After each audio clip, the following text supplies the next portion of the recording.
All right, Coach, you've had a few days to think about it, but how crazy was Sunday now that you've really gotten to go back and review it? Yeah, you had to go back and watch the last 7 minutes just because of the amount of time you had to wait to play the game, and then everything happens. A lot happened in 7 minutes. So, but it was fun to watch, especially at our end.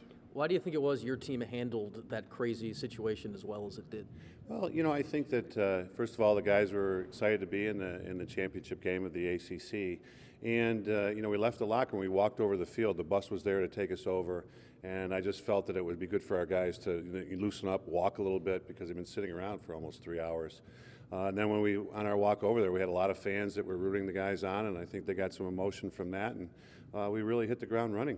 All right, Coach, and this Colgate team here, their record doesn't indicate great things, but they usually play you pretty tough. What do you expect on Saturday? Yeah, I think that they're coming into the Carrier Dome, their last game of the year, nothing to lose. They can play loose, and certainly if they go for the win, it's going to help make their season, or at least a good memory of their season.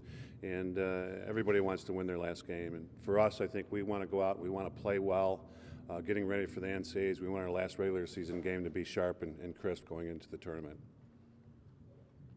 John, when you saw Dylan Donahue playing high school lacrosse 5 years ago in West Tennessee, a 5'5", 135-pound kid, could you look at that kid and say, there's going to be one of the great players in school history?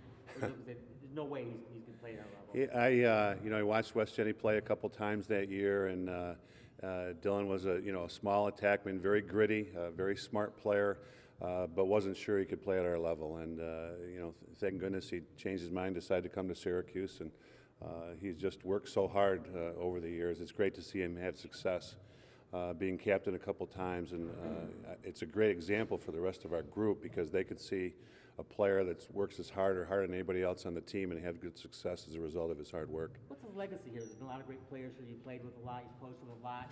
You look at Dylan. What stands out about him in his 4 years? I think his leadership and what I talked about is work ethic. I think again, he's been a great example for the group, and he's been great off the field. He's been good in the classroom.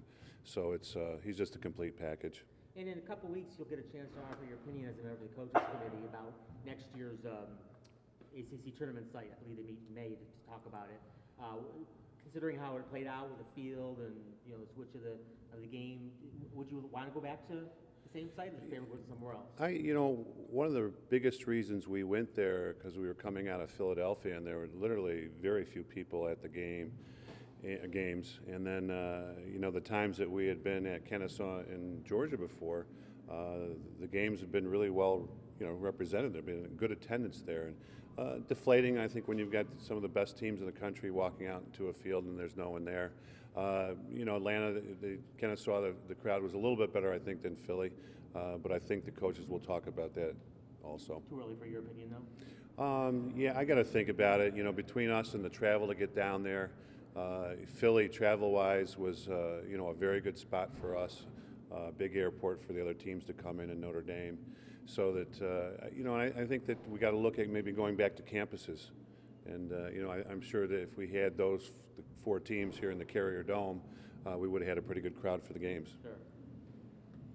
How different I know you've been doing it the last few years now, even dating back to the Big East, but is it difficult, I should say, to be in the tournament, win a conference championship, then dive back into regular season play for one game? A little bit, but to be honest, I've thought about it a lot, and I think one of the reasons that the ACC championships are 2 weeks before the NCAAs is the fact that it's grueling. It's a battle. You're playing 2 great teams.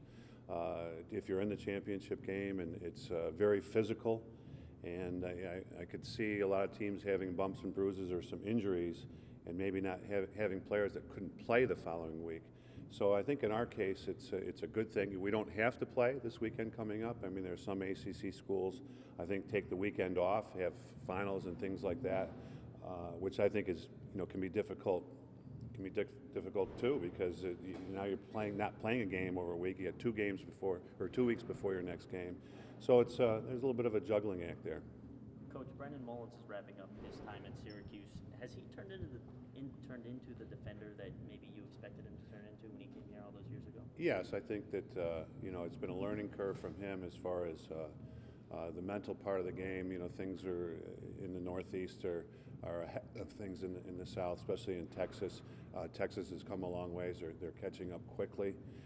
But I think it's been, it's been a learning curve for him. Every year he's gotten better, and he's, I think he's pretty much stopped and shut down every attackman that he's played this year. How much of an outlier was he being from Texas and you in his recruiting process 4 or 5 years ago? I mean, how'd you get in touch with him? Well, I think Leland saw him first, and I saw some film, and we talked about him, and physically there was no issues there. So I think it was a good place to start. He had good stick work,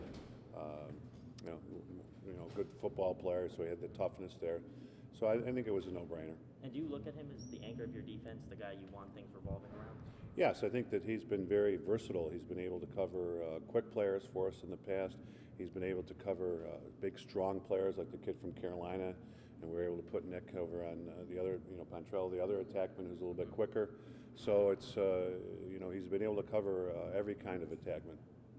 How well do you think Nick Hurley has kind of worked himself back into game shape and sort of back into the offense? Pretty good. I think it's difficult, coming off that injury and trying to get back and not, playing for us really early in the year and then not playing at all till the end of the year basically. But when he gets out there, he's still playing pretty mistake-free, which is comforting for a coach that you have a guy that you can put in and not turn the ball over a lot. I don't think we're getting a great dodge out of him right now, but he's in there and he's not making mistakes and he's helping the team.